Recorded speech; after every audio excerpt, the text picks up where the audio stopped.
বাড়িতে কেউ আছে? হ্যাঁ ভাই কোন? ভাই আমি সরকারি লোক, সরকার থেকে কিছু অনুদান আসছে গরিব মানুষের জন্য, তাই আমি লিস্ট করতে আসছি।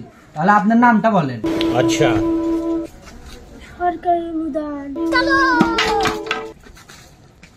লেখেন, আমার নাম আলী। আপনার বাসার চলে আর কেউ থাকে তাদের নাম বলেন। হ্যাঁ ভাই লেখেন। ভাই আমার জন্য কি কোনো অনুদান আছে? হ্যাঁ সবার জন্য আছে। আচ্ছা আপনার নামটা বলেন। লেখেন, আমার নাম কেরু। আচ্ছা, আপনার ইনকাম কত? বেশি নে 4-5 লাখ টাকা। মাসে 4-5 হাজার টাকা। মাসে না তো, দিনে।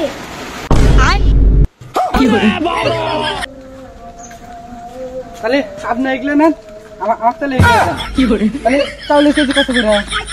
বাইগান আমার কাম হচ্ছে তাহলে।